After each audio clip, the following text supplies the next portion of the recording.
Rossiya prezidenti Vladimir Putin O'rta Sharqdan qaytadigan va Rossiya tarafida turadigan fidoi jangchilarni Ukrainadagi urush rayoniga yetkazish to'g'risida buyruq tushirdi. Davlat mudofaa ministri Sergey Shoygu O'rta Sharqdan 16 ming fidoining Ukraina armiyasiga qarshi urush qilish uchun iltimos sunganligini bildirib, bu talablar pul uchun emas, balki kishilarning shaxsiy orzusi bo'lg'achqa, buningga ijobiy javob berishni to'g'ri ko'ramiz dedi. Birleşken Devletler Teşkilatı Bexatarlik Kengeshi Rossiyaning talabiga binoan xabarlarda chiqqan Ukrainadagi biologiyalik qurollar programmasini muzokara qildi. Birleşken Devletler Teşkilatı'nın qurolsizlanish masalasidagi yuqori darajalik vakili Izumi Nakamitsu kengashga bergan dokladda mundaq dedi. Mening taratquladagi biologiyalik qurol programmasi to'g'risidagi ayblashlardan xabarim bor. Ammo Birleşken Devletler Teşkilatı Ukrainada har qanday biologiyalik qurol programmasining borligini bilmaydi dedi. Rossiya axborot agentligi Xitoyning Rossiyani Boeing va Airbus zapchastlari bilan ta'minlashni to'xtatganligini e'lon qildi. Ilgarilanishicha, Rossiya matbuotlarining xabarlarida Xitoy G'arbning embargolaridan keyin Rossiya aviatsiya shirkatlariga aeroplan zapchastlari bilan ta'minlashni rad qilganligi o'tirib qo'yilgan. Buning bilan Rossiya yo'nalishini Turkiya va Hindistonga qaratgan.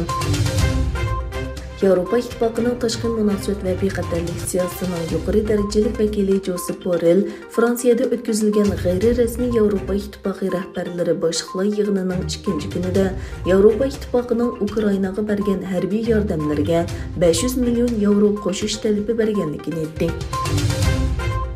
Xitoy Shinhua agentligining xabariga qaraganda, Xitoy 2-chi oyning oxiridan boshlab qurolli tor hujumiga uchragan.